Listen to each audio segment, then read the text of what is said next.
Hi, I'm Darren Hogue, President and Chief Executive Officer of Q96. I want to welcome everyone to our very first interview on QSN, or Q96 Network. Today it's my honor and privilege to be interviewing Tony Stephan. Tony is the formulator of the blockbuster product Q96. Tony, let me ask you a question. How did Q96 come about?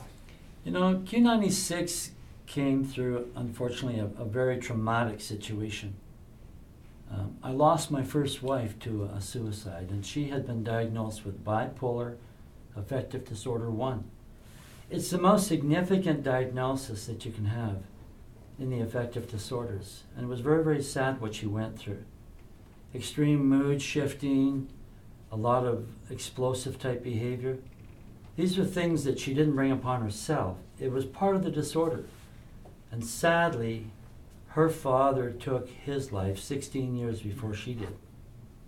You know, Darren, at the time of her death, there was two of my children who struggled with the same thing. Both of them had also been diagnosed with bipolar affective disorder 1 with rapid cycling.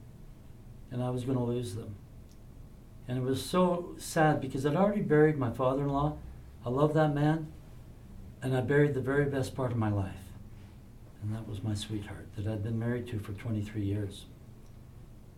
And I remember those terrible feelings of helplessness, because there wasn't a thing that I could do to bring her back or to change what was happening with my children.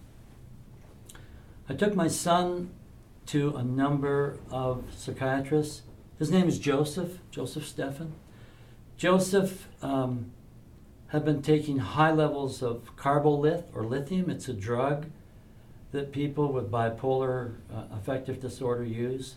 And it wasn't having a real positive effect on him. He complained constantly about the fogginess in his mind. He gained a lot of weight. It kind of took the edge off a little bit. But with it, it took his personality and it took his life. He just didn't feel like he was existing at all. My daughter, Autumn, 23 years of age, married, had a little boy. She was on 5 different medications: Haldol, Rivotril, Epivel, Ativan, and Cogentin. And sadly, there wasn't anything that the medical practitioners could do to change or help her through what she was going through. She went through a constant volley of medication changes in and out of the psych ward. Her husband was getting to the point where their marriage was almost ready to split, because when you have that kind of a situation in a home, it affects the whole ambiance. Everyone becomes ill. The amount of stress and pressure that are put on to families because of these types of disorders is terrifying. And I realized after taking my son to a number of psychiatrists that there wasn't going to be an answer. I married about 8 months, remarried about 8 months after my wife's death, and I married her best friend, and she's just been a blessing to our life. And when she came into the home, it was so difficult. And I don't mean to, this isn't a criticism, but it was like living in an asylum. And all of my children were afraid of Joseph. I mean, here's 240 pounds of fury. And my wife said, Tony, you know, we've taken him to a number of doctors and nothing's happening. There's no hope for him to get better. Let's take him to the University of Calgary, the Foothills Hospital Extension. I've heard of this doctor, this psychiatrist that's quite well renowned. And we'll travel up with Joseph and I'll see if I can get an appointment. So she did. It took us about 3 months. And of course, in that 3-month period, it was just havoc. I'm having to go to school about every second, third day and take him out because of the fights. And he would have meltdowns emotionally. We had to be so careful how we would wake him up because he'd be in this terrible sullen depression. Explosive. Absolutely explosive. And by afternoon, he was in a raging mania, making absolutely inappropriate decisions. So his life was in a terrible state. And so she arranged for this appointment, and we drove up. It's about a 3-hour trip. And I remember going in, and after about an hour in the waiting room, we were invited to come into the doctor's office. And she was very kind, just a wonderful lady and compassionate. And I went on to tell her what we were going through, Darren.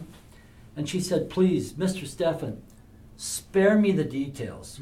Because you see, I've dealt with thousands and thousands of people. So she knew exactly what you were saying, huh? Oh, absolutely. She'd already seen it. And so many families were living the same nightmare that we were living. Some of them had already even lost family members to suicide, just like we did. And I remember saying to her, Doctor, there's got to be a better answer. My daughter's on 5 medications. This young man's on lithium. He'll never have a life. He'll never have a child that he can hold to call his own, a sweetheart by his side, a vocation, an education, a career, or whatever. You see, that would never ever happen because he was so dysfunctional. And I was telling her this, and I said, so with that, there's got to be some better research. There's got to be an answer because there's tens and tens of millions of dollars that are going into research, and you've got facilities all over the globe. There must be a better answer. And she said, no. No, there isn't. Mr. Stefan, you've got the best. These medications, while they're not perfect, we're going to try and find something that'll sedate him. And I guess I pushed the envelope a little bit too hard. And she said, Mrs. Stefan, would you take Joseph and go out in the waiting room and close the door? I need to talk to your husband. And you know, when that door closed, it was like a shotgun going off in my face. Mr. Stefan, you need a wake-up call. You need to understand what you see is what you've got. You're not going to change this equation. It's not going to get better. And she had this large manual. I now know what it is. It's the DSM-4, the Diagnostic Statistical Manual. You know, she opened it up and she said, do you see what it says here? It says that this disorder becomes more chronic with age. That's what you have to look for. So it's just going to get worse. Yeah. As he gets older, he's going to become less functional. He's not going to get better. And Mr. Stefan, it says that here that it's a recurrent disorder. That means it's incurable. There is no cure for it. And you know, Mr. Stefan, sadly, I need to tell you this, that there's a very, very high chance that he's going to suicide, just like his mother did and his grandfather. Boy, howdy, if I have ever experienced a loss of hope, it was right there and then. And she shattered any hope that I had that somehow these medications would bring him around, that somehow he would become like the little 5-year-old boy that he used to be, where he was so compassionate and loving and sharing. Because you see, when he hit puberty, he absolutely lost it. He didn't line up to sign up for this. He never asked for this. Nobody would.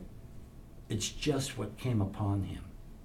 And there are so many people who suffer the same experience every day